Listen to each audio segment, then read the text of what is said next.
Is this thing on? I think it is. Hey, I'm Father Roderick, and welcome to the stream. I'm about to record my podcast, and before I do that, let me invite all of you that are watching this to say hi in the chat room. I can see your comments on the screen, and I can also answer your questions when I'm done recording the show. And hopefully this time the camera won't switch off towards the end of the show. I'm using Ecamm, and I've just updated the program, and apparently it can now even work with the Canon M50 without the helper program that I had to install last time. I don't know if that improves things or if it's introducing new bugs, but we will see. Welcome in the chat to Michael and Lines. I'm not sure how to pronounce your name, and of course our good friend from the UK. And I apologize if I forget all the real names. I only see the screen names. I'm gonna post a quick note on Facebook as well for those that are following me over there, so they can join us in the chat. I only have to figure out where I can find the actual link to the live stream, because I can see the thing in the dashboard, but YouTube always confounds me. They have like two interfaces now. They have a classic interface, and then they have got a new interface. And the new interface is slightly makes more sense, but doesn't have all the functions. So it's really weird. You have to kind of switch back and forth. So now I think I'm in the old. Yes, I'm in the old interface. Now I'm switching to the newer one, because the newer one will probably give me a URL that I can post on Facebook. Oh, well. The wonders of technology. Hey, John, how are you doing? And Dirk as well. From Germany, Gummersbach. Herzlich willkommen. And Bradley also, who wants to know if I'm into death metal. If I'm honest, I don't even know what it is. It sounds like a type of music that is probably a little bit too exciting for my taste.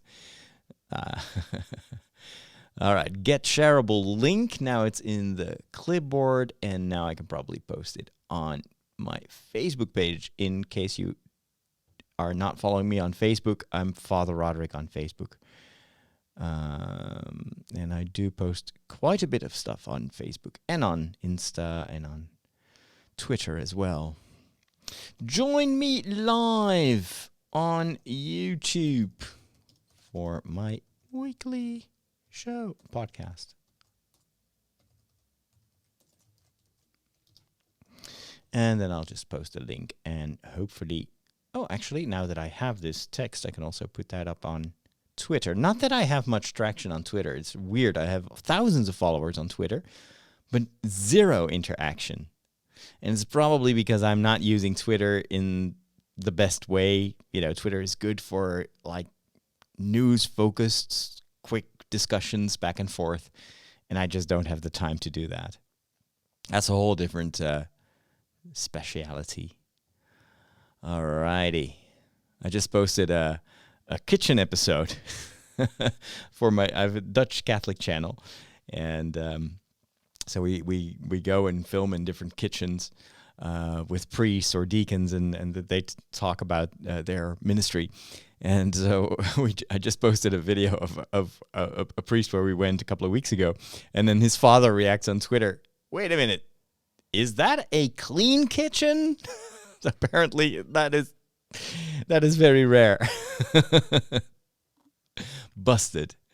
All right, I'll post this on Twitter, and then we're good to go. We got a lot of things to talk about. Also, we need to talk about Star Wars Galaxy's Edge. Oh my gosh, did you see the videos? Amazing.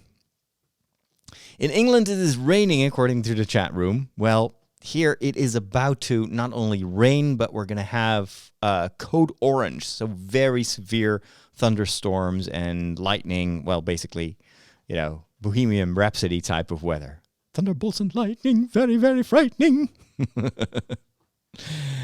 All right.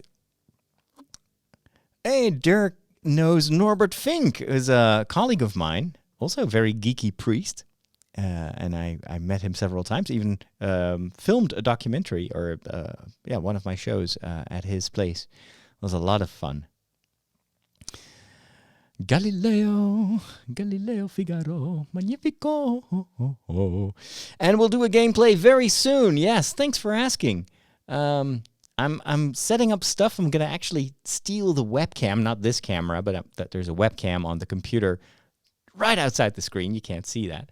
And I'm not using it here anymore, so I can take the webcam home and use it on the computer. And that's actually a pretty good webcam. It will also be very handy for the Lego streams because it's got a wider angle so you can see more of the Lego construction.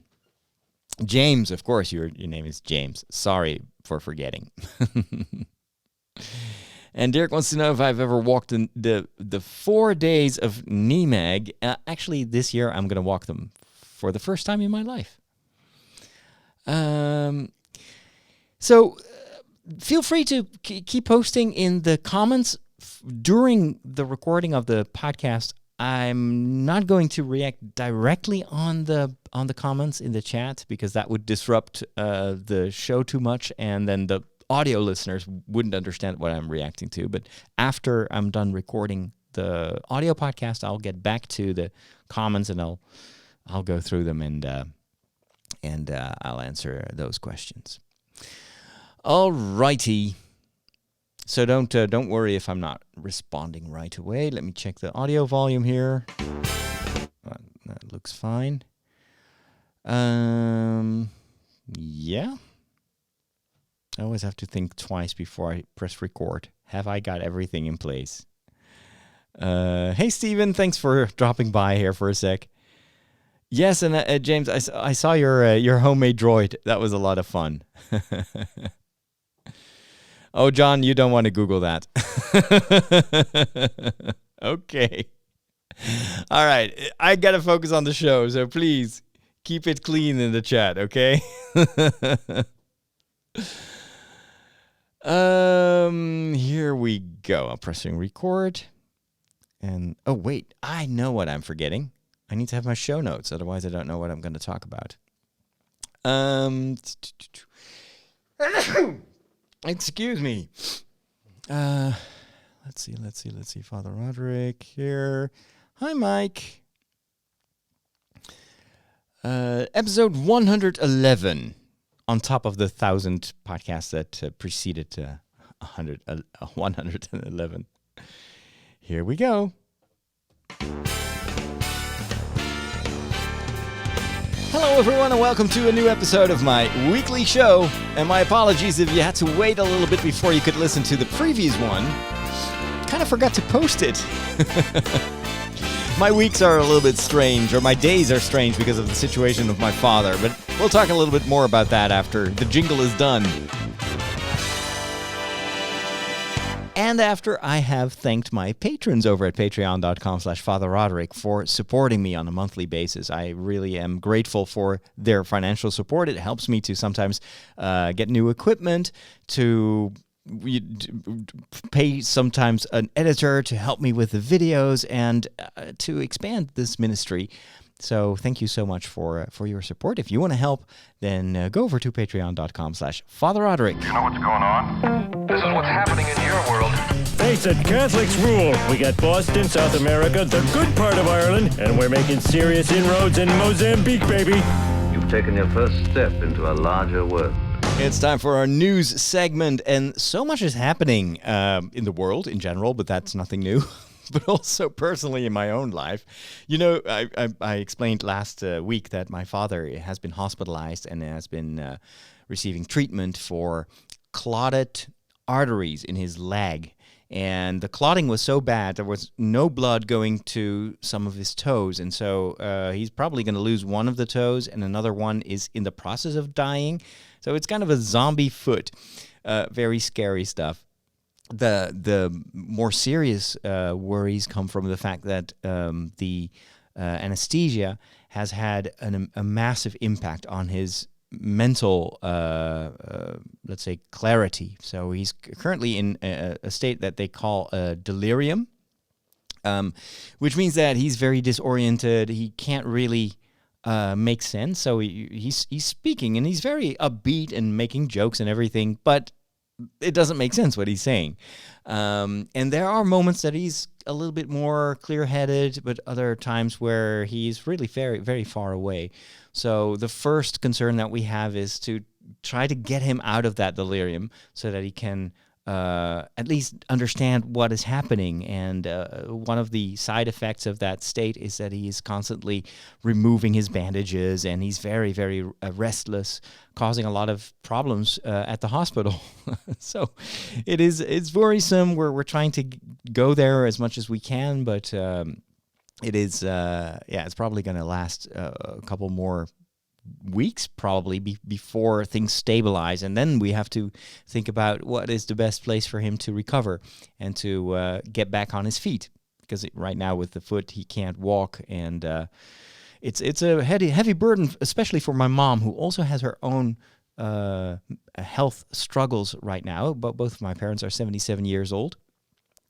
It's not really old, but it's still an age when sudden developments like this can really take a huge toll on people. So if you can, any prayer is very appreciated. But in the meantime, I also have to do what I can to do my work and to kind of balance the worries that you have, and also the creative things that I have to do. And next week I'm going to Rome to film a couple of episodes of my TV show. And this week I have to do a lot of prep because of the situation with my father. I didn't have much time to think about, well, what am I going to film there? So this entire day I've been emailing back and forth with the producer over there and see if we can find some people to interview and come up with some ideas. But it's all very, very last minute. Now I'm really thriving with last minute stuff because it makes me very creative, but it's also a bit of a hassle if you have to involve other people in the work, because then they're like, what, wait, tomorrow, next week, that's way too early, I don't have time. And so it's a bit of a challenge, but it's not the first time that that I have to somehow figure out how to do things and make some TV, despite not having planned everything way in advance. We'll see it, and if I can't film 4 episodes, we'll film 3 or 2 or 1, or I'll just go there and have gelato. There's always a good reason to go to Rome, if only for the ice cream, and apparently it's very nice weather over there, so I'm looking forward to it. I had to kind of stop doing keto. So I'm on a ketogenic diet, and that is very healthy, and it's doing a lot of good for also to lose some weight. But of course, in Italy, you don't want to be on a keto diet because pizza, because pasta, because ice cream, because everything. So temporary halt to my ketogenic diet. I'll pick it up when I get back. And then it's the last thing that's going on. I'm doing a lot of training for this big walking event that I'll participate in the month of July. So at the end of the month of July, I'm going to walk with 40,000 people from all over the world for 4 days, 40 or 50 kilometers per day. Now I've submitted my application for 40 kilometers, but I can also go for 50 per day. I'm training for 50. So last week I walked for 2 days, not 2 days in a row, but on 2 days, I walked 55 kilometers. So 110 kilometers in the span of 5 or 6 days. Very challenging because I'm not used to walking these huge distances. I'm a bit of a runner and I like walking, but not those big distances are very new. And perhaps the biggest challenge is not immediately the physical challenge, because I can walk 55 kilometers and really not, I don't sweat it. It's really physically not very very challenging, but mentally it is, because after a couple of hours I'm kind of like, okay, what do I do? How am I going to entertain myself? Because I'm usually walking in the same direction, so I've already seen everything on the road to the city there where I usually go. My phone, I've got an old iPhone 6. It usually is out of power after a couple of hours, so I can't listen to audiobooks anymore. And there's not much you can do. Well, I can't read a Kindle or something like that when I'm walking. So I have to come up with, and then of course, well, I can think, I can meditate, I can develop creative ideas in my head, but even that gets really fatiguing after a while. So if you have any tips on what to do on long distance walks, let me know, because it's getting really challenging after a while. All right, and with that, I have to go. You know what? Apple should finally bring us their AR glasses. Imagine I could walk for 55 kilometers and at the same time watch Netflix on my AR glasses and still see where I'm walking. Because that's kind of the problem with the VR glasses. If you put them on and start walking for 55 kilometers, you probably won't survive the first kilometer. So, I could watch a movie while walking. How cool would that be? I do not like movies. They're predictable. Like, the guy gets the girl, and that kid sees dead people, and Darth Vader is Luke's father. Not liking movies is like not liking puppies. They're fine. I just get bored and never make it to the end. You know, you need a movie education. You need a movication. I'm gonna give it to you. While I'm recording this, I have some very, very pious people in the chat room, and they all suggest that I pray the rosary while walking 55 kilometers, or 2 or 3 rosaries. You guys are really overestimating my own holiness. Really. 1 rosary, perhaps, yes, but 3 rosaries? Come on, I'm not that pious, really not. And I always forget to take my rosary anyway. Let's talk movies and TV shows. And I got to give you a couple of reviews of movies that I watched on Netflix. Haven't had time to go to the movies. I want to go and see the 3rd John Wick movie, since I've seen the first one now on Netflix. Let's start with that. John Wick is a movie that I've never checked out. Heard a lot of good things about it. I knew it was pretty gritty. It is violent, but it's also Keanu Reeves acting very well. It's a good script. So I finally watched John Wick, the first one, on Netflix, and I have to say it's a good movie. It's very well executed, good script, good acting. I think Keanu is. I don't know how that works with this guy. He looks exactly the same for the past 30 years. I mean, it's incredible. He could just do another sequel to The Matrix and nobody would see that he has aged at all. You know what? Actually, I think he is in The Matrix. This is all filmed in The Matrix. He doesn't age. It's incredible. The movie tells the story. I'll try to keep it general to avoid spoilers. Of a former assassin or a gun for hire or something like that, who kind of stepped out of that previous life, started a family or got married, and then he loses his wife. And it's a very sad moment. His wife leaves him a puppy, so he can keep thinking of her and at the same time has a companion in his life. All that happens in the first few minutes of the movie. And then he's got a very cool car, and then some Russian gangsters steal his car and kill his puppy. And then the movie actually starts, and then John Wick vows to avenge his puppy. Avenge also what the puppy stands for, which is, of course, this new life and the love of his life. And he goes on a killing spree, basically systematically killing anyone who has anything to do with this horrible crime that was committed, thereby also kind of violating, I think, Catholic morality. You can't right a wrong by doing something wrong. So you can't fix a murder by murdering yourself, which is kind of what happens. Now, of course, the redeeming plot device is that he's only killing bad guys. So he's kind of Robin Hood, but then a murderous version of Robin Hood. So, but it's not, there is no proportion to his revenge. But I have to say, just from the point of view, let's forget about the morals here for a second. It is a good movie, and it's very well filmed. There's a lot of kung fu and all that, typical Keanu Reeves stuff in it. And it's also got some emotional moments in it. I really like the movie. I don't know about the second and the third one, but the third one is currently in movie theater, so I'll probably check it out one of these weeks. Then I watched another movie that I heard a lot of good things about. Well, not really about the movie, but I heard so many good things about the book series that inspired this movie. It is the famous Stephen King Dark Tower series. According to a lot of Stephen King fans, this is one of the best book series that he's ever written. It's about this tower in the middle of the universe that is the defense against anything evil.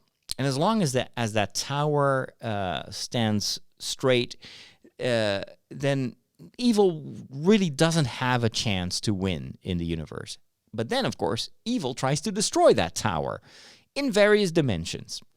And that's where, of course, the whole saga starts, this battle between good and evil, and there are portals between these different worlds, and, well, there's a lot of hopping between universes to try to save the tower.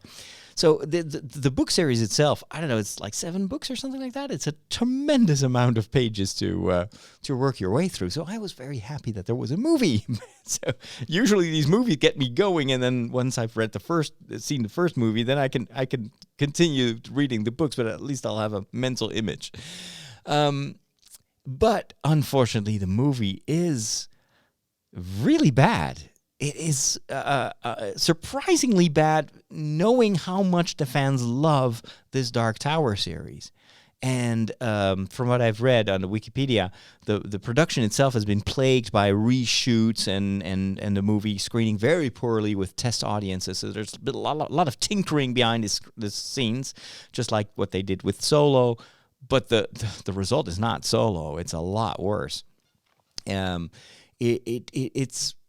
So it tells a story about this boy. They don't focus on, let's say, the two antagonists. There's a gunslinger who is not really the good guy, but at least he's trying to save the tower. And then there's this bad guy played by McConaughey. And that's really the devil. It's really a satanic guy, and very well acted, I have to say. Both are very good. But then they decided to focus the first movie on, I think, the main character of the first book, which is a boy, a 13-year-old boy, who discovers that he has special powers. And in his dreams, he sees this tower, doesn't really understand it, but at a certain moment is called to save the world. So it's a very classic trope, kind of a messianic calling, this young boy who comes from is it a broken family? Not really, but anyway, he's soon without a family, let's put it that way, and he has to somehow save that tower. But the result of everything is so bland and so forgettable that I watched this last week, and when I was preparing this show, I had to really go back and read the description to remember what the movie was about. That's how completely flatlined it did, in at least in my perception. So, not a recommend.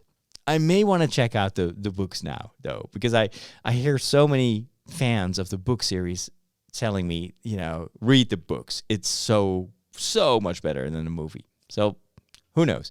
However, I still have to finish some other books. We'll talk about that in the book segment. I also watched something that I can really recommend you check out on Netflix. And it is a Netflix anime project that they financed or co-financed.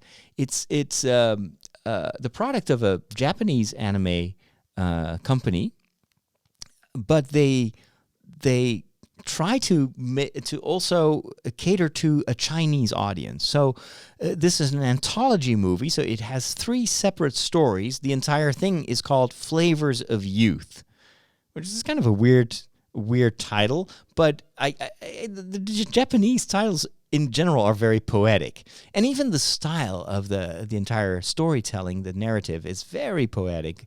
It's much more about atmosphere and emotion than it is about plot, about the classic Hollywood productions where crisis, the calling of the hero, the first gatekeeper, the first victory, the defeat, the second victory, all that. it has none of that. These are almost visual poems, but they're so well done. It's so beautiful to watch. It is like you're in a different world, and everything is beautiful.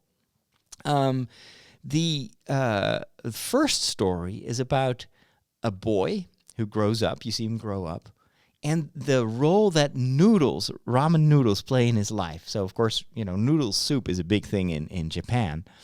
And you see him growing up with this food, and the food itself becomes kind of the recurring theme in the phases that he goes through in his life. But the noodles themselves are animated so well that I was salivating. And this is not film. This is anime. These are the best animated noodles that you've ever seen. You will want to eat your TV screen. It's unbelievable. But also, I love the kind of the slow pace. The music is beautiful also. The second story is probably the weakest of the three. And the third one is very strong as well. So highly, highly recommended. It's not action anime. This is not about robots that transform in cars and stuff like that. It's visual poetry. I loved it. So again, Flavors of Youth on Netflix. And with that, it's time for a visit to the Peculiar Bunch. Catholics rock!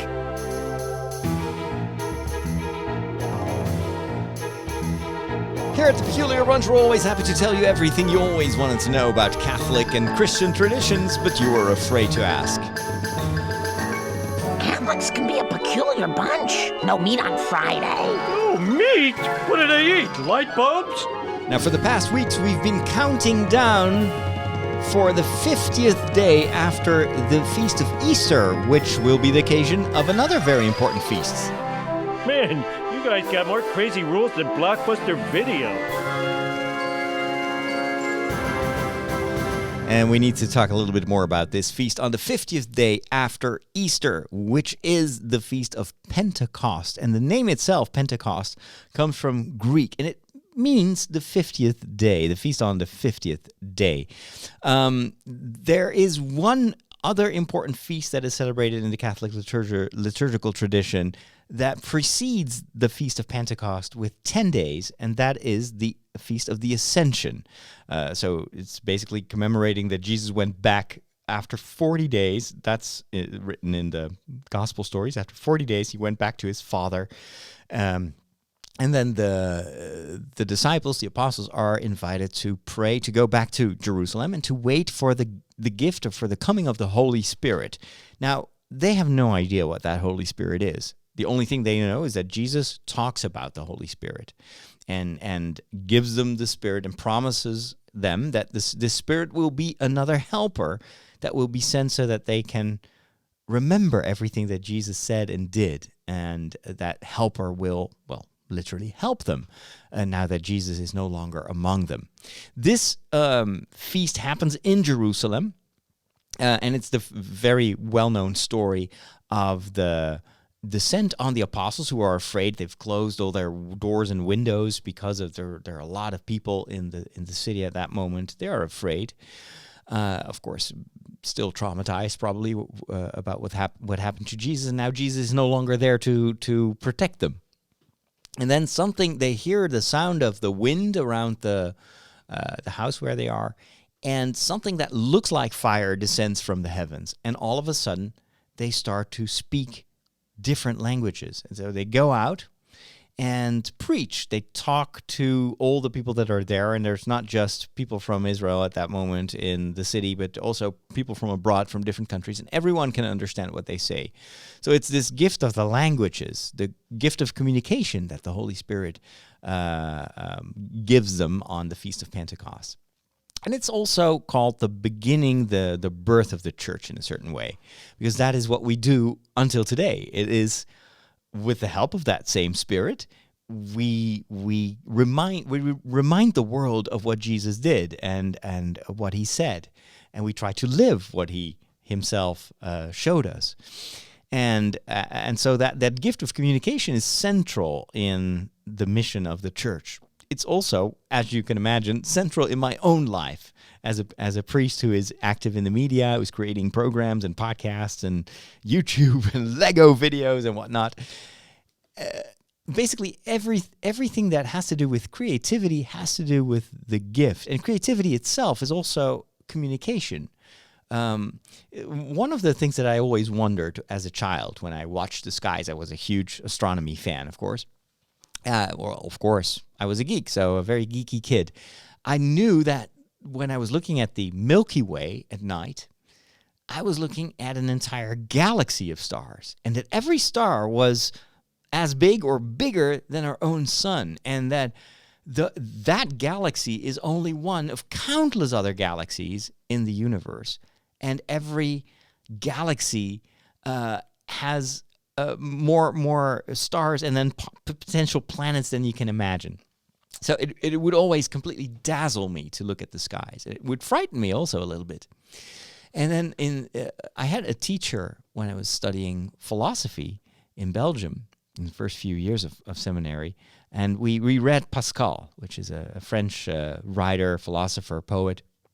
And Pascal really helped me to understand, what am I looking at? Why, if God only wanted to, if the summit of creation is us, is mankind, then we could have just done, like, I don't know, a sun and a couple of planets just for the fun of it. But why so much? Why is it so big? It just makes me feel so incredibly small. It makes it so hard to believe that anyone cares about my life. Because what am I? I'm a grain of sand on a grain of sand on a grain of sand on a grain of sand. I'm just dust. So how can a God who creates this entire universe with these gazillion galaxies, how can that God possibly care about me, or this planet in general? And Pascal has a beautiful visualization. So he says, well, actually, we are in the center of both what is infinitely small. If you look through a microscope, you see that everything that exists, my hands, my this table, the microphone, consists of a gazillion atoms and electrical currents and cells and whatnot. And so if you look to let's say to what is smaller than you, it also dazzles you. Like, there's so much that we don't even realize. The air that we breathe, so the fabric of the universe both consists of something that is infinitely small and also immeasurable in a certain way, hard to understand. And it's the opposite. We're kind of in the middle of also everything that goes beyond us. Look at how long it took for an earthly spacecraft to reach Pluto and to take photos of that, very remote little planet. I keep calling it a planet, and I will keep calling it a planet until the end of my days. It is a planet. End of discussion. But imagine that is just our solar system. So on the other hand, it's everything big. And we are in the center. How can God find us? And Pascal says, it's because God watches not with a microscope, not with a telescope, but he looks for us with his heart, and it's love that finds us. And I know that doesn't explain anything, and it doesn't really makes it easier conceptually to understand, but it made me still understand it with my heart. Love can pick up a beloved one from a crowd of 1 million people. You would recognize your mom even if you had to look through 500,000 photos. You would still pick that one photo that shows your mom. Why? Because love. Because mother-child. And it's the same way with God. How can he pick it? How can he find us in between those immensities of atoms and star systems? Because love. That's what makes him pick us out of that all that. And the universe itself, what does it communicate? To go back to the theme of communication, what does it show us? What does it tell us about God? it tells us how massive God's creativity is, how much God is creating not just what is necessary. We tend to do that when we fill in our calendars. We want to be as efficient as possible. We have to-do lists. We want to make the most out of every single minute of our weeks because we know that time is finite. Our lives are finite. It's going to end before you know it. So we want to make the most out of it. So we try to focus on what is truly important. And we even, that's how we make the biggest choices in our lives. So, what is truly important to my life? And we don't like wasting time. Well, with God, it's different. He likes to waste his time. He wasted eternity before we came around. And even on the scale of our own planet, humanity is just a blip on the radar compared to all these thousands and tens of thousands of years of evolution. But God is so much more than what is useful. And isn't that also kind of one of the characteristics of love? That love is not utilitarian. Love should not just focus on what is useful or what is economic. Love is in its essence always free and doesn't really make sense. If you take flowers for the person you love, that doesn't really add anything to the existence. It just adds living tissue and plants to an environment that is actually very hostile to plants because they will die in a week from now. So why? It doesn't make sense. Well, it is to show I do something extra. Yes, this is not useful. You can't eat those flowers. They may be pleasant to the eye for a few minutes, for a few days, but then it's over. So the usefulness of the flowers, not that much. But it shows it's the communication of something that is so much more eternal and deep and something that lasts forever, and that is love and affection. That was kind of the explanation that teacher had of why the universe is so big. He says it is God who wants to show us how much he cares, how much he gives, how much what he creates, the creation is a reflection of his infinite creativity. And how much also we reflect that infinite creativity of God.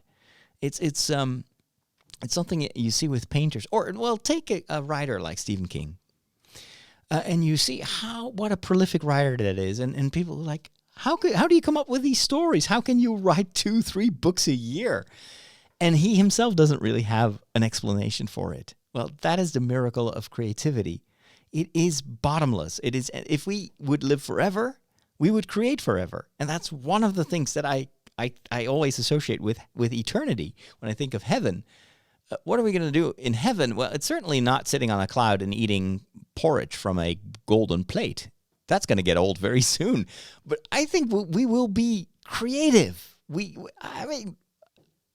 will create. I don't know how, and I doubt that we'll be making podcasts there. But the creativity that makes us happy in this life will extend in the life after this life. At least that's what I hope. And if the Holy Spirit is what gives us life for eternity, because it's actually the ruach, the breath of God, then I think that eternal life will be a life of creativity. And creativity is useless. And we don't have to make the most of our days. There's one thing I don't think they have in heaven, and that is to-do lists or inbox zero. We couldn't care less, because if we can't do it today or this century, we'll still have a couple of centuries to get it done. I remember sometimes chiding the rector of the seminary where I studied, because he never went to the movies. He never watched TV. And I was like, well, how can you evangelize? How can you communicate with younger people if you don't know the culture, if you don't go to the movies? And he said, oh, Father Roderick, I wasn't a father. He said, hey, Roderick, I am too busy. As a professor, as a seminary director, I just don't have the time to go watch movies. But I've already decided that the first 2 centuries of my eternal life, I'll just sit in front of the TV and I'll catch up on all the movies that I miss now. And of course it was a joke, but it was still, there was an element of truth in that. I was like, yeah. The fear of missing out that is freaking us out so much in this life is per definition something that only concerns this life. In heaven, there is no need for the fear of missing out because there is always another day to catch up on what you thought you missed. So anyway, it's so interesting to think about the implications of all of this. And it may not explain everything from a scientific point of view. And science is science, and theology is theology, and you shouldn't mix genres. But theology helps me to make sense of things. It is not helping me to understand everything or to calculate everything, but it gives it a purpose. And purpose is what I find extremely beneficial to understand why I'm here and why the world is the way it is. And it doesn't mean that I have answers to every question. Life and God is a mystery, and it will keep fascinating us. But we'll get to be Spock for the rest of eternity, always discovering more, always like every turn of the corner will be fascinating. And that curiosity, that sense of exploration is something I think we will have for the rest of our eternal lives. And there will be always more to explore. There will be always more to discover. And to read books, for instance. When did you become an expert in thermonuclear astrophysics? Last night. The packet. The extraction theory papers. Am I the only one who did the reading? I got to give you an update on my reading progress. Today I was tempted, not by sin, but I was tempted by an offer in my mailbox. You know that Apple a while ago introduced their Apple News subscription model, where for a flat fee per month, was it $10? You could read a pretty big amount of magazines on your iOS device, or even a couple of newspapers. And they would also provide you with a curated selection of articles from, let's say, the bigger newspapers. Now, a very disruptive move in theory, because it remains to be seen if Apple will succeed with this service that they're offering. Disruptive because, well, the newspaper business and the magazine business has always been based on the sales of, paper and on subscriptions. And the more you can entice people to take a subscription on your newspaper or magazine, the more money you will make, the more you will be able to pay your writers and your photographers.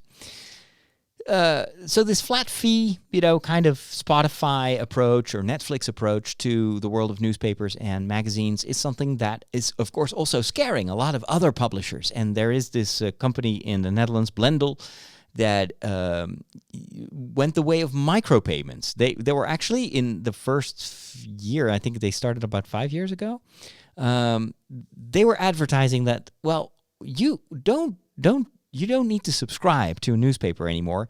With us, if you stay with us, you can pay per article. It's just a la carte. If you want to read an article, you just pay 10 or 25 cents or 50 cents if it's a longer article. And that way you only pay what you really consume. And that was one of my frustrations. One of the reasons that I don't have a newspaper subscription is that I don't have the time to read an entire newspaper, and I hate to throw away what I haven't consumed, but I'm still paying for. So I liked this micropayment model. The problem is it didn't work. People were just not paying or consuming enough articles to make it worth their while. And of course, the Blendel was the middleman, so they took a cut of those micropayments, and then the rest went to the newspaper where that provided the article with. It was not. They have never made money in the past few years. So they recently switched to an all-you-can-read model. Actually, it's a copy of what Apple has been doing. The only difference is way less interesting magazines. You don't get access to any current newspaper. You can only look for articles that are 7 days or older, which makes it not very interesting for news gathering. And then they will give you a curated feed of a maximum of 25 articles per day. All that for $10 a month. And I saw that and I was like, is that interesting? They were giving a discount for if you switch now, it's $7 a month for the first year. So I was like, do I want that? Do I want that? Do I want it? I kind of like the idea of this all-you-can-eat type of stuff. I think it's probably one of the dominant ways of getting people to pay for content. But I decided against it. I decided not to take a subscription. And you know what the reason is? It's not that I don't like the model, because I was almost on the verge of signing up for it. But it was because my time is limited and I want to read more. And I don't know if you've checked out the video that I talked about last week, the documentary about how to read faster and how to read more. One of the things that a lot of these fast readers tell you is maximize your reading time. Don't go aimlessly scrolling in Facebook or on Twitter, because that will be time that you could have spent on books. And if you read books, it's an investment. It's something that you'll remember for many years to come. Whereas article browsing, social media, it comes and goes. You don't register it. It doesn't really enrich you. It's just multiplying the distractions. So whenever you can, try to limit your social media. Try to limit the time you read, articles, newspaper articles and stuff, and focus. If that's what you want, if you want to read more, focus on books. And so that is what I try to do. And so instead of taking an hour in the morning to read newspaper articles online, I have a couple of podcasts that I listen to that give me an update. I actually use my Google Mini for that, and it will give me an update in the morning while I'm preparing breakfast or while I'm cooking in the evening. It will just give me 3 or 4 news shows that I listen to. I'm up to date there. And then instead, I listen to an audiobook. I listen to for an hour or half an hour when I'm on my bike, when I'm walking. I try to listen as much as I can to audiobooks, and if I have time, I sit down and just read a book, especially before I go to bed. Try to kind of step away from the screens. Now, the Kindle, of course, is also a screen, but it is less aggressive than, for instance, a computer monitor. The other day, I made the mistake of playing an Xbox game before I went to bed. And at 3 o'clock in the morning, I was still playing that video game in my mind. It was just so... Whereas reading a book, especially now that I'm reading Wheel of Time, it just helps me to kind of slow down and gradually enter that world of dreams. So that is why I did not opt for that all-you-can-eat subscription. And I want to read more books. I've started to read as an intermediate book between the first and the second book of the Wheel of Time series. I've started to read Percy Jackson, The Lightning Thief. And it is so fun. It is actually, it's a very easy read. I can totally tell that this is written for kids. It's young adult novels. It reads super fast. And for me, I probably have a vocabulary that is similar to, high school kids. So if I read grown-up books in a certain way, I have to put more effort into it because my vocabulary is more limited, I think, than a native speaker. So whereas these Percy Jackson books, it's just page after page after page. I just read a couple of chapters without blinking. Is very well written. Also, it's a fun story. I can visualize it as a movie, even though I try to avoid watching the movie before I've read the book. But it's a pleasure actually to be able to read as fast as I read in Dutch, and that makes reading a lot of fun. So it also made me aware that one of my issues with reading English books is that I'm actually reading a lot slower than I would if I would read it in Dutch. And then the only remedy to that, of course, is training, is reading more. The more you read, the faster you'll go. So that's my little update here on the world of books. If you have any tips for me, let me know. And of course, I post book tips, especially Kindle tips, every once in a while on Facebook and on Twitter. because I'm a bargain hunter when it comes to Kindle books. And if you want to make sure you don't miss a bargain, follow me on Facebook. I'm Father Roderick, and also on Twitter, Father Roderick. I don't post any tips on Instagram, but I'm kind of old-fashioned with my social media.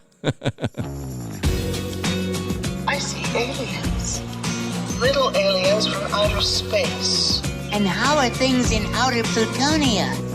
How many times have I told you not to wear your space boots in the house? Go to shape I'm in, you can donate my body to science fiction. Get your suit on! We need you! It is time to talk science fiction, and today I want to talk about one of the most exciting visual things that I've seen in the world of science fiction and fantasy, which is the opening of Star Wars Galaxy's Edge. That, of course, is the new theme park in Disneyland, and it will also come to Disney World, I think, next year? I'm not sure. It just opened with a lot of fanfare. They had a couple of the Star Wars actors. They had George Lucas, who was there, Mark Hamill, of course, not Carrie Fisher, Peter Mayhew. Someone made a photo of the actors in front of the Millennium Falcon, and then they inserted the Force Ghost version of Leia and Chewbacca. And I thought it was brilliant. It was absolutely brilliant. There's moments like that you realize they're gone. They're no longer with us. And then, of course, we saw a flood of early videos. There's a great promotion video that Disneyland itself made, where they invited some of the famous YouTubers that went viral when the Force Awakens trailer hit the internet. And so there was a little girl, there was a couple, huge Star Wars fans, made their own droids at home. And they follow, in that promotional video, they follow them around and film their first impressions. And they're all almost moved to tears to be walking in Star Wars universe. What I think is brilliant about the entire concept, and that's why I'm so curious to experience it for myself, and that will probably take a long time before I get to do that, is that they really want to make sure that this is not just a collection of rides, because that would not be good enough for Star Wars. They wanted to make sure that if you enter Galaxy's Edge, you are participating in a story, and everyone who works there is in character. And there are, of course, as you can imagine, a couple of hundred people, if not 1,000 people, working there on a daily basis. And that can be anything from guides to people working in the restaurants, the people that manage the rides themselves. They all have an individual backstory. Every cast member has a unique Star Wars themed backstory, and they are supposed to be in character all the time. And I've already read a couple of reviews from people that have experienced that. So one of the downsides of the current situation is there's only one ride right now, and it's this Millennium Falcon ride. It is a little bit like Star Tours, if you've ever been to a Disneyland park, but it is in the sense that you are flying. You're sitting in the cockpit of a ship, and you go through an interactive experience. But that's where every analogy ends, because this is totally different from Star Tours in the sense that it's not on rails. You are actually either a gun, you're armed with the guns of the Millennium Falcon, you're steering the thing, you're the onboard mechanic, and with your team, you have to make choices, and every experience, every flight is different, and they use tremendously powerful computers to render that experience just for those four or six people that are in the cockpit at the same time. I've heard it is absolutely mind-bogglingly impressive, and it truly feels as if you are at the helm of the Millennium Falcon. And that, of course, is what every kid has dreamed of, every Star Wars kid. So fantastic that they've been able to pull that off. Sounds like a very difficult process and project, and also in terms of crowd management, because it's so small group based. Star Tours, you could at least do like 30, 40 people at once. For this, it's individual small groups of 6 people. With, of course, a lot of people that will immediately go back in line to experience it another time. But the crowd management has been also woven into the storytelling. It's something that I've seen for the first time and experienced for the first time when I visited Universal Studios and Hogsmeade, the Harry Potter village, where also the cast members were all in character, not just in costume, but in character. And it was fantastic. It made me feel like I was there. I was Harry Potter. And the only thing that broke the illusion, I think that will also be the case in Star Wars Galaxy's Edge, is the other visitors. You're in the United States, so people are walking around in their shorts and cargo shorts and with their, baseball caps and loud T-shirts and loud in general, just loud behavior. And I was like, oh, I wish there was a British version of the Harry Potter experience in London or something like that with, no tourists. But then again, I would probably not be allowed in there as well. But it apparently it is pretty amazing what they did. There are no other rides available. They're still building on or constructing some of the other rides. But apparently there's still so much to be seen that you can't even fit it into the 4 hours that are allotted to you if you are among the lucky people that can already visit the park right now. So you've got 4 hours. You get a wristband with a certain color. And as soon as the time for your color is over, you're supposed to leave that part of the park. And the cast members have been instructed to guide you to the exit, but in character. And while not, doing it in a gentle way, but also a very firm way. That, I think, that type of crowd management is the real marvel of Galaxy's Edge. And it is, I think, something that goes beyond anything that has been done so far in theme parks. And there was this one guy who wanted to try out how long he could overstay his welcome. And he was like, okay, well, what if I just keep walking around here and I'm not going for the exit, even though my time's already over. So after 4 hours, he went for some shopping. And then, nobody seemed to make a fuss out of it. And then he was in one of those stores. And then one of the cast members approaches him and it's like, I noticed that you have a green, your color is green. I would advise you to get out of here as soon as you can before the stormtroopers arrive. And I bet you that if you would stay, stormtroopers would arrive to kick you out.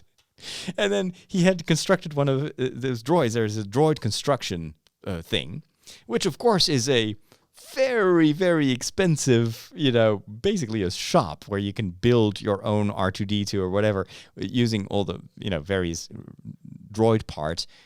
And the droid itself is remote controlled when you're done assembling it. And I bet you pay a couple of $100 for that droid. But who doesn't want to leave a park like that with their own droid and their own lightsaber?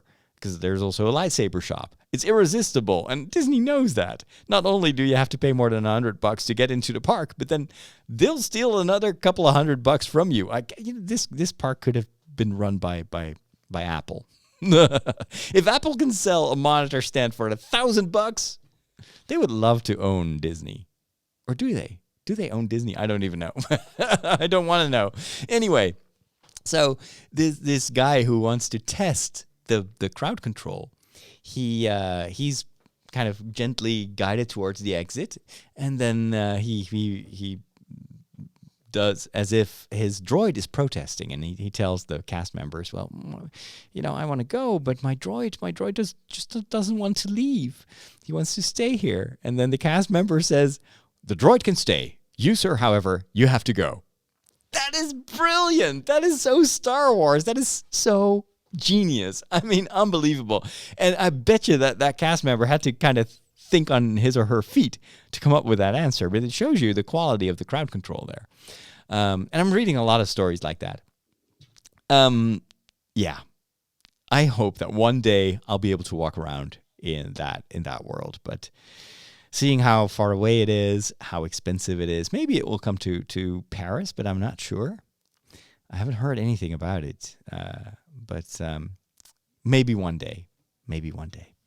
All right, and with that, I think we need to start. Oh, yeah, there's one more thing that we need to talk about. Technology, Apple. We are on the cutting edge of technology. Wow. Well, what does that mean? Let's plug it in. It's going to say, hey, I see you plugged in a new device, and it's going to load in the appropriate drivers. You'll notice that this scanner build, Well, all your technology stuff, it just ends in disaster. But there is one more thing. This, of course, was the week of WWDC, or Dub, as it is called by the regulars there. It is the big developers conference that Apple organizes every year. And, of course, it's geared towards developers, people that program, that make software apps for the Apple ecosystem. And so it's usually a bit more technical. They don't really pitch new iPhones or new devices. However, this time they made an exception. There was some new hardware that was presented to the public, but there was also a lot of talk about the operating systems. Well, if you're an Apple fan, then of course you've already seen the keynote. So I'll just give you a very short overview of my initial impressions and my thoughts. At first, I thought it was a little bit too self-aggrandizing. Aggrandizing, is that the word? So there was a lot of like, Apple has made so much progress. Apple is the best of this and the best. Look at our numbers and look how pitiful Android is doing. And there was a lot of... and I know that Steve Jobs also always did that. But it feels a little bit too prideful almost, because there is also a lot to criticize, I think, when it comes to Apple. So it was like, look at us, we are the best company in the world, and I'm an Apple fan. I've always used Apple. I've got a huge iMac in front of me as we speak. I have an iPhone. I have an iPad, and yet I was like, guys, this does not look right. This does not look good. A little bit more humility. Show us. Don't tell us that you're good. Show us that you're good. Let us be the ones who applaud and cheer, instead of and that's kind of the difference with the old Steve Jobs era. Steve Jobs would make us excited because he was himself super excited, and it was the products and what he showed us that made us super excited. But it wasn't like, oh, you need to now applaud because we are so great. It feels wrong. Anyway, that was my first impression. Then it was long. It was very long, more than 2 hours, I think. And not everything was very interesting. There was a lot of rehashing, repeating of stuff that they did. And even what they showed us, like the emoji, what's up with that? Why do you spend 15 minutes of my time on animated dogs? It's really... It'll probably sell stuff for them. It may work for the intended audience, but I was like, come on, get on with it. I'm not interested in this. This is for kids. Oh, well. And then they were talking about the operating system. Of course, it's now going to its 13th iteration, iOS, that is.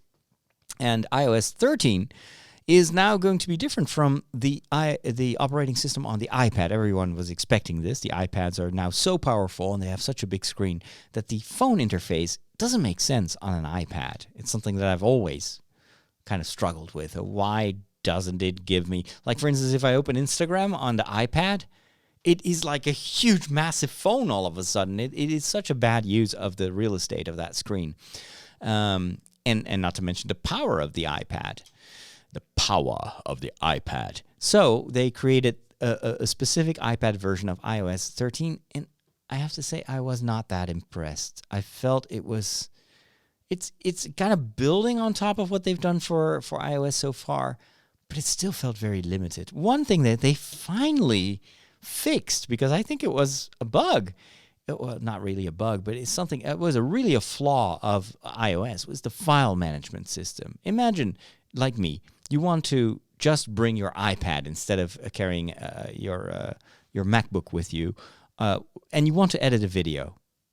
How do you get your raw material onto the iPad?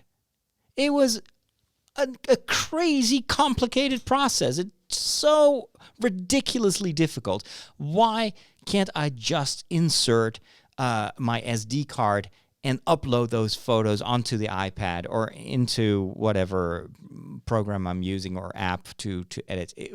Had to use iCloud and Synchronize or Dropbox. Ugh.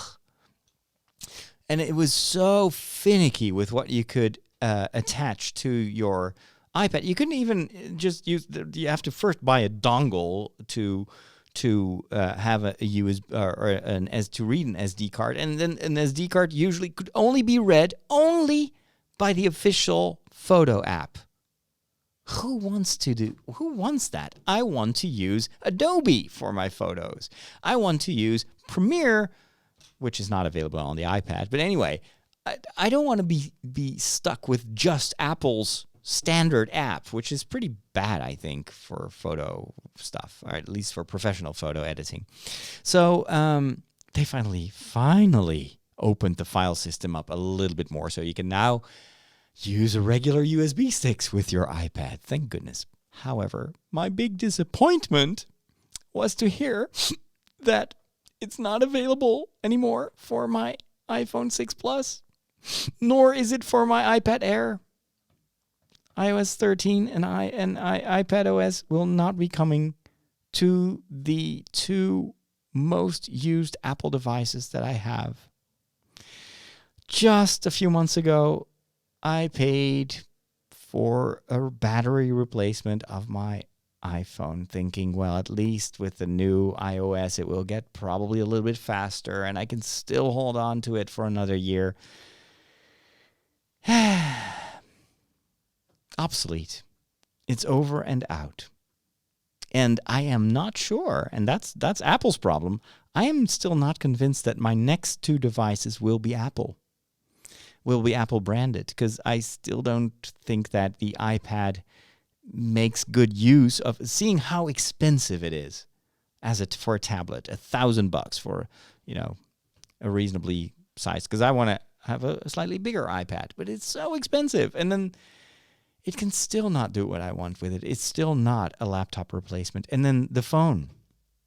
I am not going to pay $1,000 for a phone, even if it's an iPhone. I cannot justify that to myself. So, yeah, I probably will. The only Apple device that I will use on a regular basis in the future is gonna be this iMac, which is also 5 years old.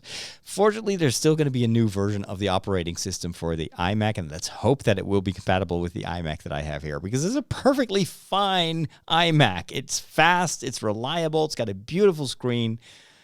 There's no reason whatsoever that it wouldn't work with the next operating system, the next version. But if they make the new operating system incompatible with this iMac, then I know for sure what I actually already know, and that is that Apple just wants me to buy new stuff. But then, sorry, Apple, it's probably not going to be Apple branded. Anyway, it hurts to say goodbye to Apple. I was talking the other week about what I hoped was going to be my next phone, not an Apple phone, but an Asus or an Asus, whatever. It's a Taiwanese company. The Zenfone 6. And I've been refreshing my browser window every day. When is it going to be available in the Netherlands? It's getting so many great reviews. It is the perfect phone for me. And then I read this article just yesterday that because of a lawsuit by no other company than Philips, originally a Dutch company, Asus is not allowed to sell their phone in the Netherlands before that lawsuit is resolved. It has to do with patented technology, and a first judge invalidated that patent of Philips, and then the second judge just recently reawarded them that patent, and now they're threatening to sue Asus if they continue to sell their phones in the Netherlands. And it's available in Germany, it's available in Belgium, it's not available in the Netherlands. Why? Why? I've been such a good boy. I've been waiting so long for this new phone. patent law. I know it's necessary, but I hate it. I really do. Come on. We're living in a worldwide economy. Just get your act together, Philips and Asus and... Oh well. Thanks for listening. I'll be back next week with another show. And of course, for my patrons, there's the after show. Take care. God bless.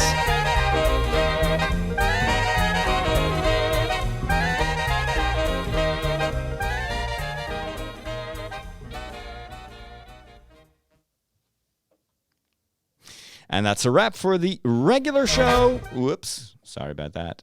Let's turn that off and let's quickly record the after show in which I will answer your questions and your comments. So if you have something you need me to talk about in the after show, now is your time to add it to the comments section on YouTube. Here we go.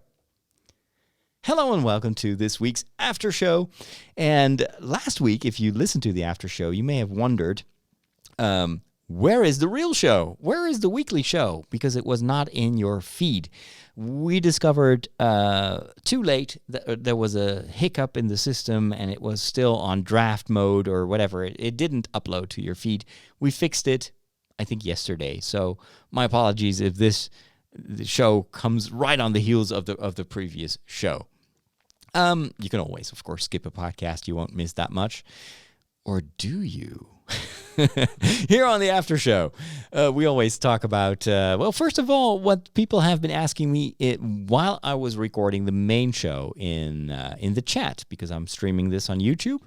And again, my YouTube channel is active again. It came out of the Bacta container and is fully alive and thriving. And I'm doing a lot of fun stuff. So go to youtube.com/Father Roderick and make sure you subscribe and hit that bell button. I sound like a YouTuber. But I'm also streaming the podcast live on YouTube. And it's a lot of fun because there's a lot of interaction with the audience.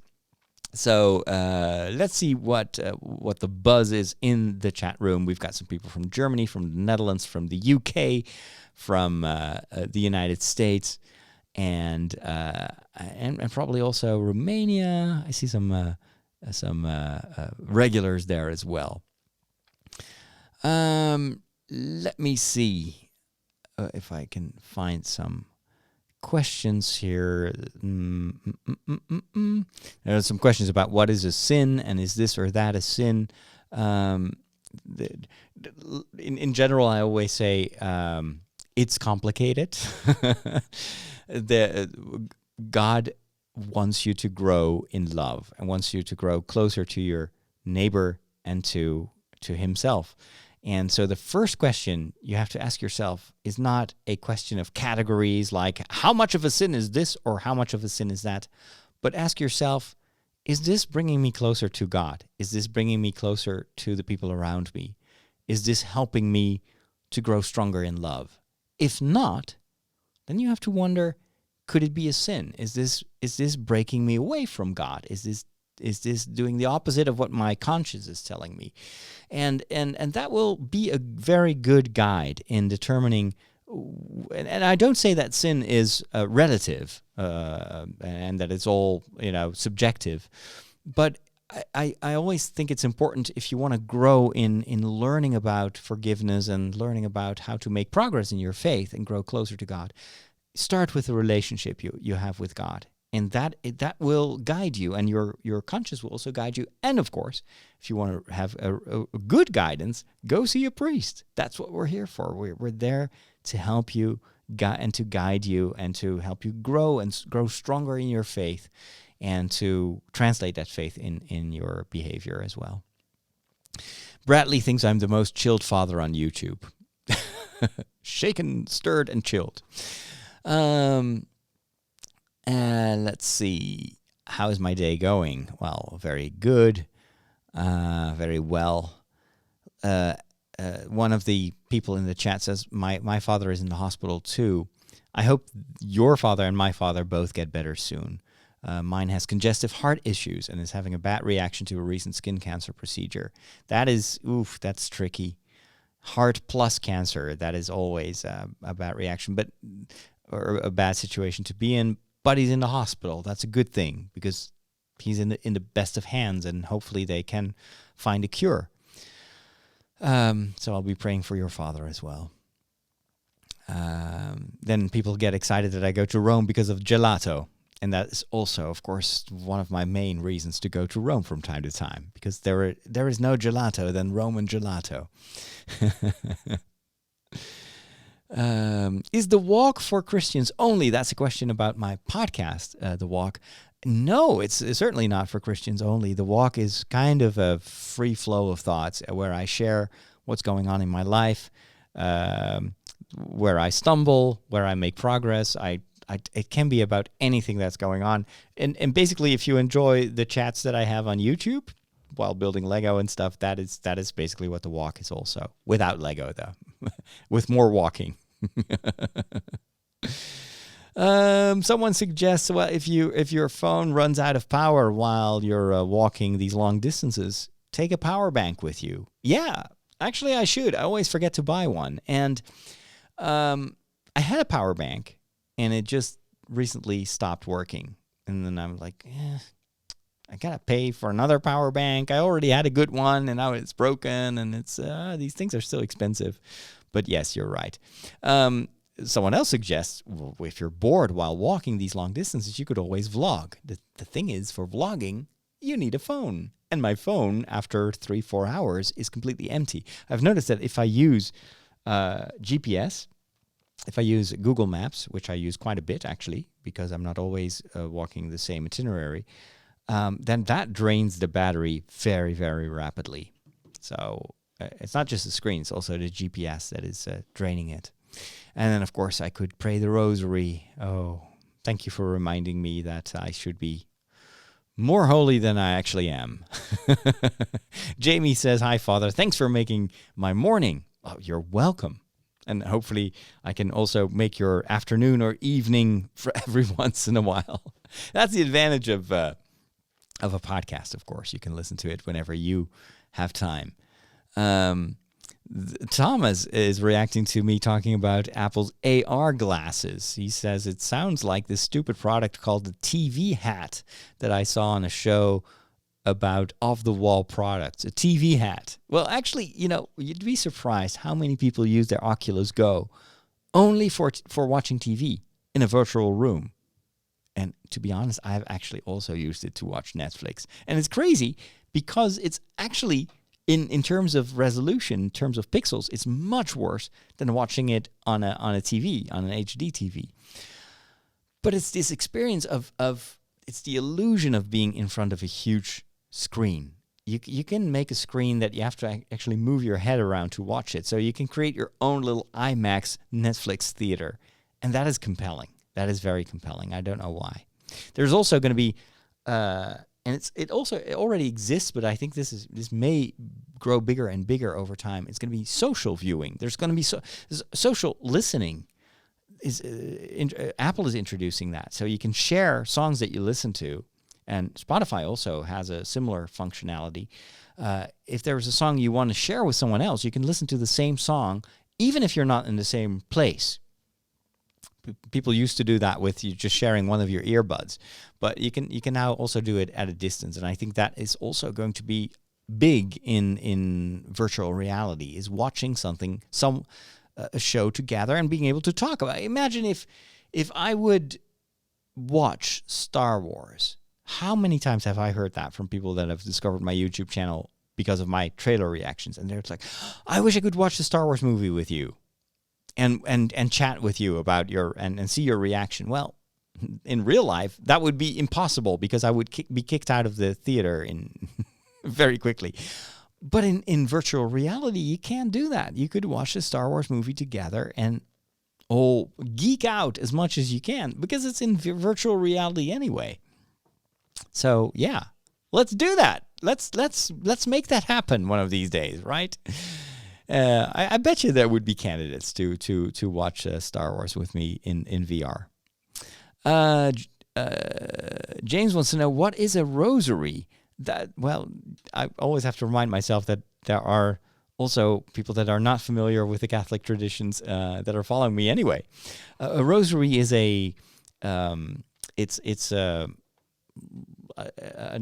tool, a utility that Catholics use to pray to the Virgin Mary.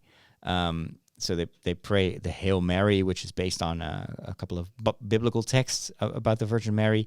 But it's a repetitive prayer. So it's kind of a meditative prayer. You repeat the same prayer over and over again. And to not lose count, you have these beads, these rosary beads, that are on a chain, and you can just follow them with your fingers, and that's how you kind of count. And a rosary consists of 5 times 10 of those beads, and then there's all other small beads for the Our Father, and then you can go and pray that 4 times, and then you will have a full-fledged rosary. And then in between those prayers, you meditate on events in the gospel, and well, so it's kind of similar in terms of what it looks like and how it functions, like those prayer in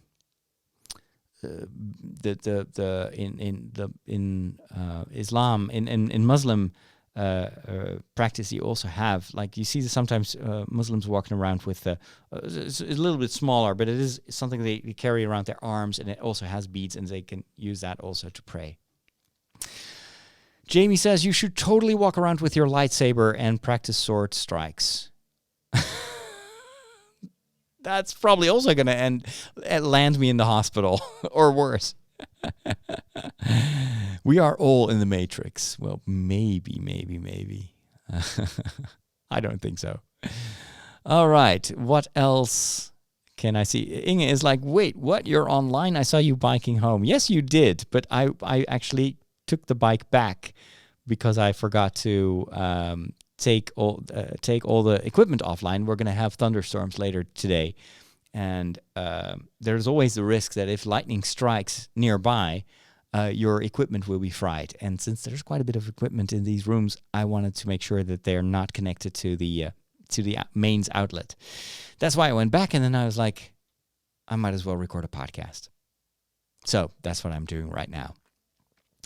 Thomas has read the first 3 Dark Tower books, has not seen the movie, and apparently it's nothing like the books. That's what I hear. And I'm not sure if there will be a Netflix series based on Dark Tower. I guess the franchise is a bit tainted now, so maybe they don't want to go there right now. One of the people in the chat says, listening to podcasts always lets me kill long amounts of time stuck doing things like driving, including yours. Well, I'm glad to be able to provide you with some entertainment during your commute. All right. Content warning about the Dark Tower books. If you don't like offensive language, you may want to stay away. There's a lot of foul language in them. Yeah, well, I guess that's the case with a lot of books and TV series. I have to say, here in Europe, we're kind of used to that kind of stuff. I kind of zone it out. It doesn't register that much. Doesn't make me swear more. Brent asks, is it okay to wear a kilt to Mass? Always wondered if I could wear one without it being wrong. Some people say it's okay, and others say it's not. Well, if you live in Scotland and kilts is what you wear, then by all means wear a kilt to Mass if that is something that is honorable and is something dignified. Yes. And I think actually that's what a kilt is supposed to be. It is.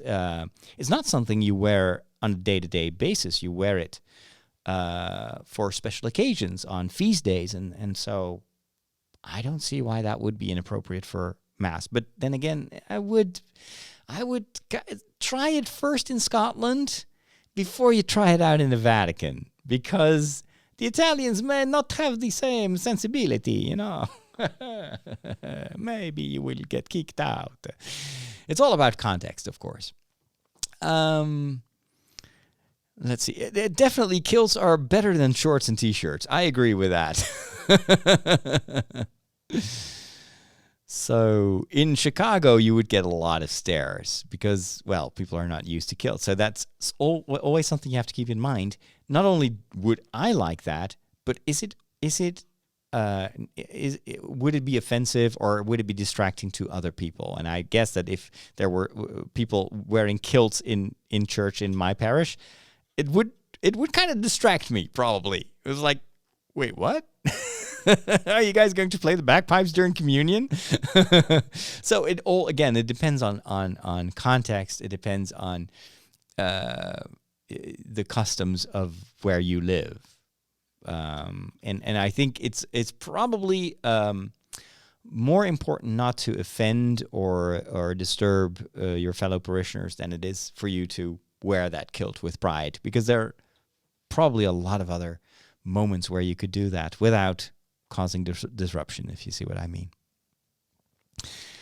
So let's see, what else have we got in the chat room? Some people agree with me that Pluto will always be a planet. Yes. Peaceful Dusk says, why do you think God created us to evolve? Well, first of all, evolution is part of the world in which we live. At least from a Catholic perspective, we're very open to that concept.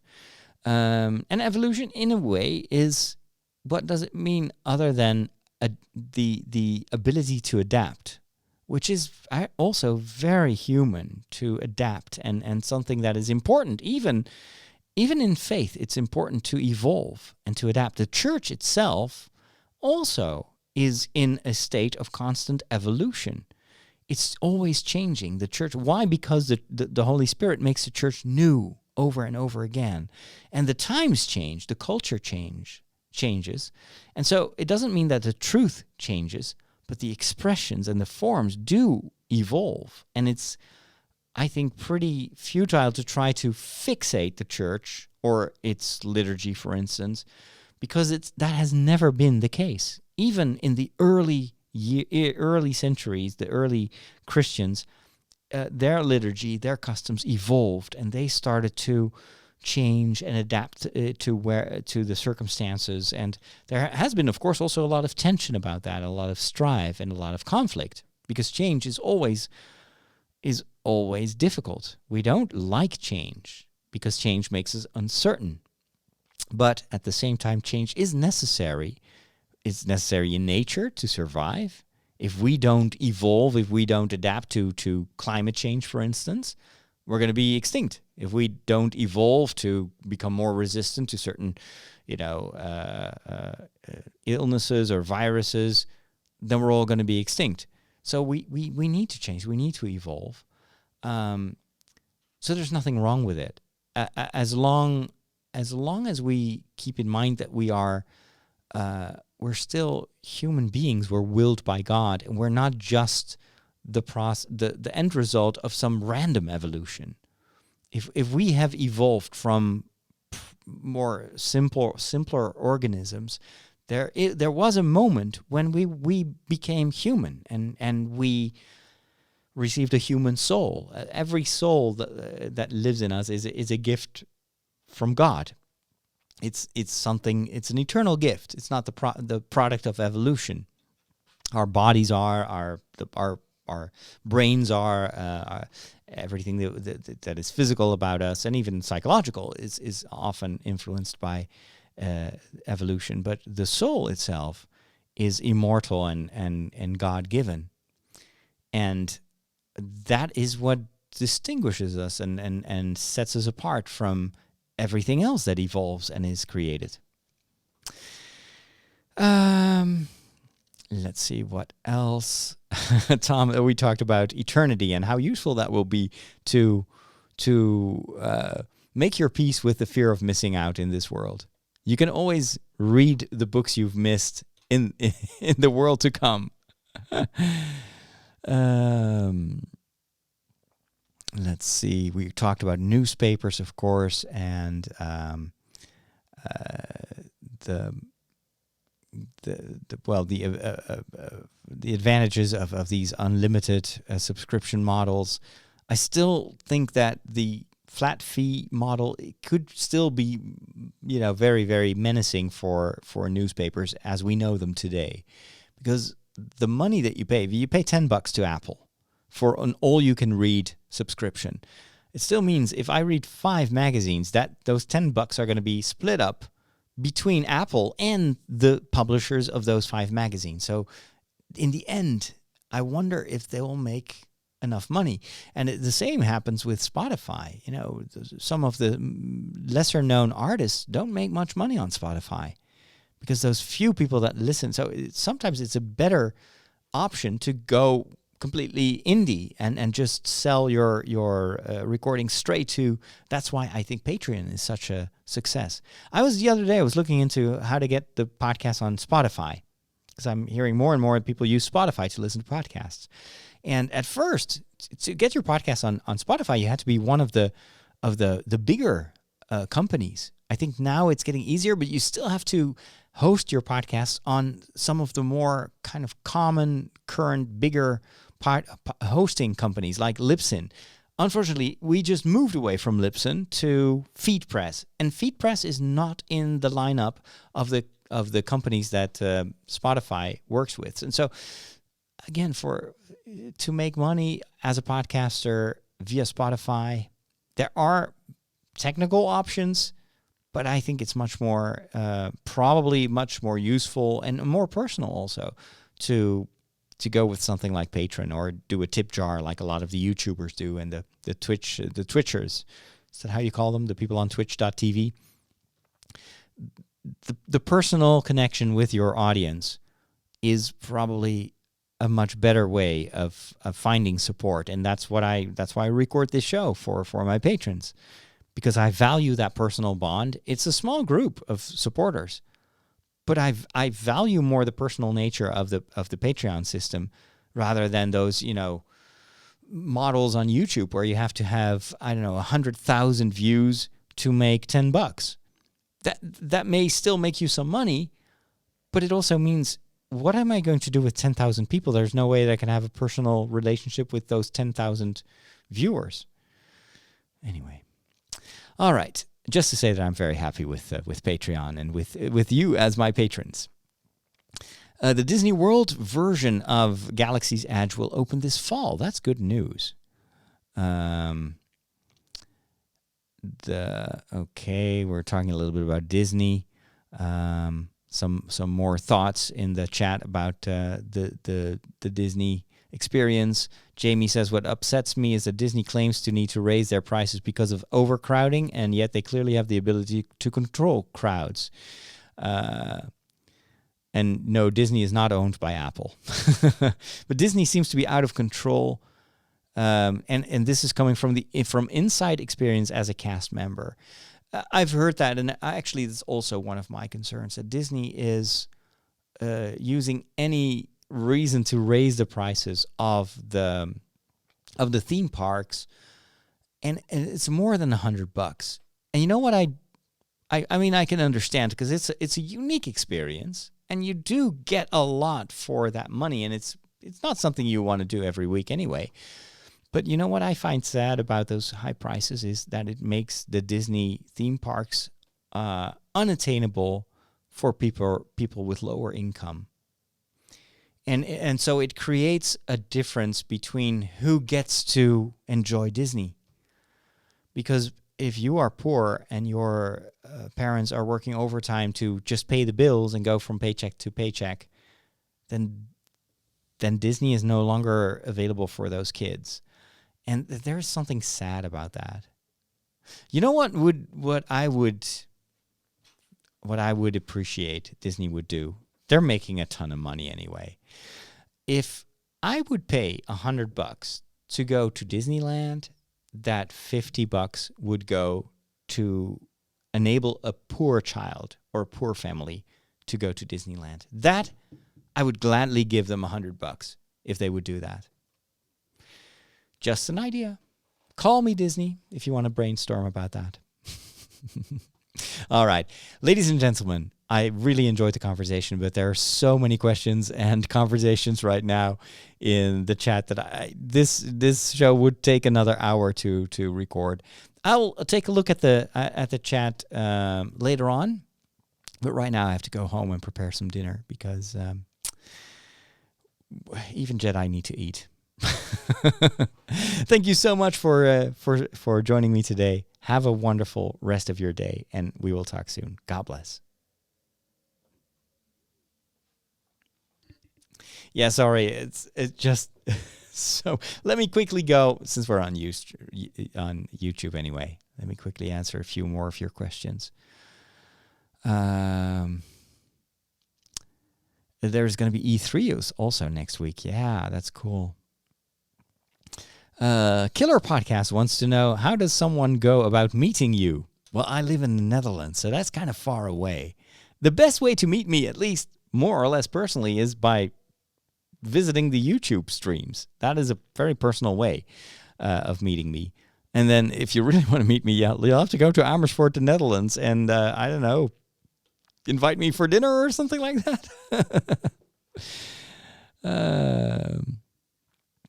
James has a Sony phone. I hear some good things about the cameras on the Sony phones. They're pretty expensive, though. Oh, okay. So someone in the chat says you will be best staying away from Apple phones. They are in hot water due to software updates destroying people's phones. But I guess that happens with Android as well. The best thing about Android is that it's Linux based, and yeah, that's true. It's pretty stable. I have a one Android phone, a very old one, a OnePlus One. And it still works. And it's fast. Unbelievable. The rest of the hardware is kind of broken, but it's still amazing. The last OnePlus phone, not really my thing. Too expensive. Too fancy. I wish they would just stay. Xiaomi is taking the place of OnePlus, actually, in the lower end segment. PNB says, if you want the Zenfone 6's drive to Germany, yeah, it's just Germany's far.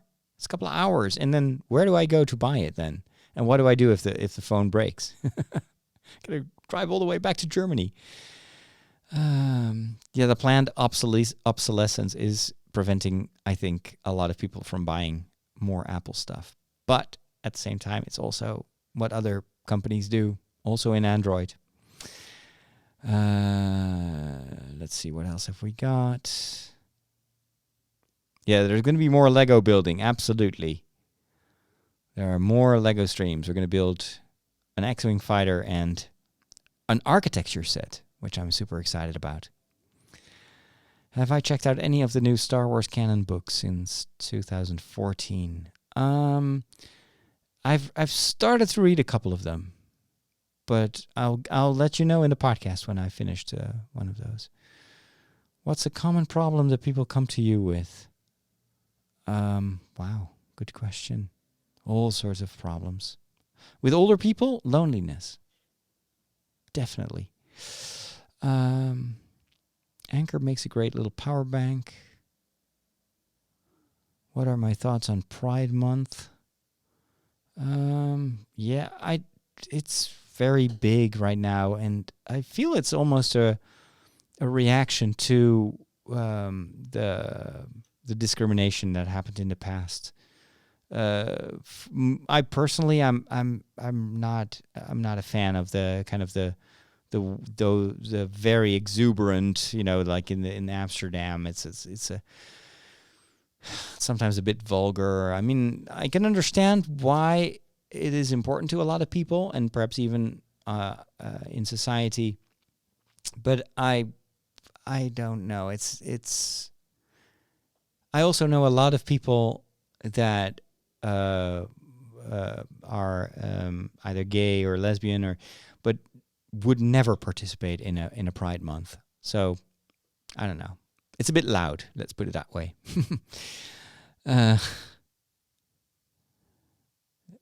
Jamie says, I would definitely watch any movie with you in VR or in real life. You sound like you have a great deal of fun as a moviegoer. That's true. I like movies. But you would be surprised how often I fall asleep while watching a movie. Who do you think is going to hell? Wow. I've learned always hope for heaven for everyone and only fear hell for yourself. You could become a singer and release songs on my YouTube channel on Spotify. Well, let's not do that. Let's see. else have we got? Chinese heritage. Yes, I have visited China, yes, with my mom. My grandmother was Chinese.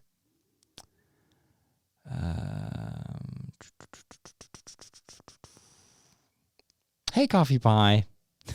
Yes, you just caught the last few minutes of my stream. So, but no worries. There will be more streams in the near future. I'm going to wrap things up right now. Again, thanks for watching, and we'll talk soon. On dirait la porte des étoiles Stargate à côté de Mickey. Tu es complètement... C'est ça, c'est exactement ça. C'est la boîte avec l'entièreté de Stargate SG-1. It's very cool. I didn't buy it. Someone gifted it to me. I still need to watch that series, or at least the last few seasons. I may take it home. Nah, let's first finish Game of Thrones. One thing at a time. All right, bye-bye.